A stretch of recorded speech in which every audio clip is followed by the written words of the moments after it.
Vous ne voulez pas voyager idiot, vous souhaitez rencontrer des gens authentiques, sortir des sentiers battus, que votre argent soit utile au pays visité. Eh bien, il existe une solution, le tourisme solidaire. Explication.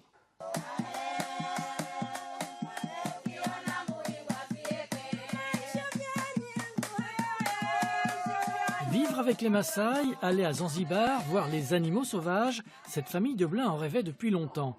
Elle aurait pu faire appel à une agence classique pour organiser son voyage, mais elle a préféré passer par Tamadi, une association labellisée tourisme équitable et solidaire. Objectif, vivre en immersion dans un village de Tanzanie avec le confort local.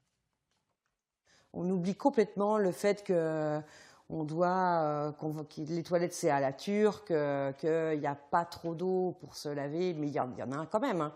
Mais ce n'est pas les mêmes conditions, on va dire, que chez nous. Ça, c'est vite oublié, très très vite oublié.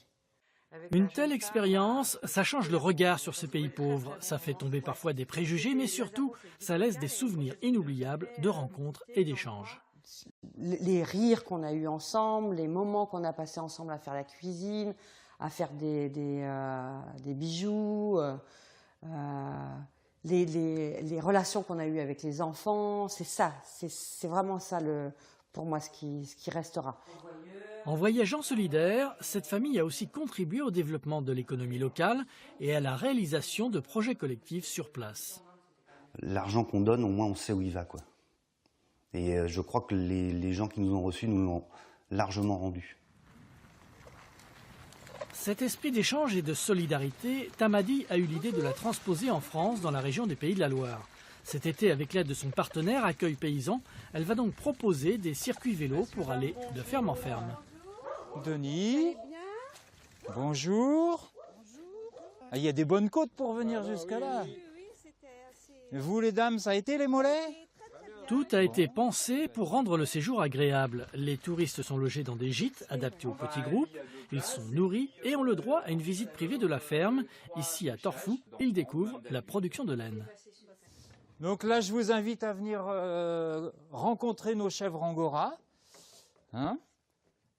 Ce sont des chèvres qui sont originaires de Turquie.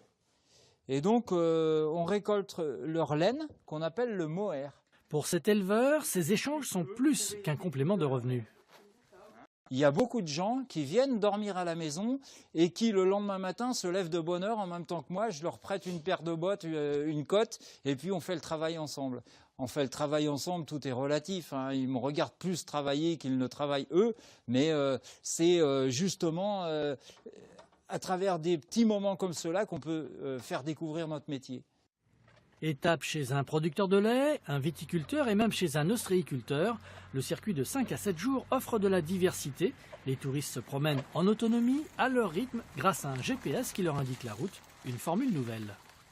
C'est aussi un pari sur quelque chose qui n'existe pas. Donc on pense que ça va, oui, plaire. C'est toujours agréable de découvrir comment fonctionnent et comment travaillent aujourd'hui aussi les agriculteurs qui sont peut-être un peu méconnus aujourd'hui. Ces voyages solidaires sont tous labellisés par l'association qui les fédère, l'ATES, l'association du tourisme équitable et solidaire, qui regroupe 32 adhérents, tous inscrits au registre des opérateurs de voyage. Comme vous le voyez, pas besoin d'aller à l'autre bout du monde pour pratiquer le tourisme solidaire. Il suffit de venir ici, dans ces fermes. Alors cet été, à vos vélos.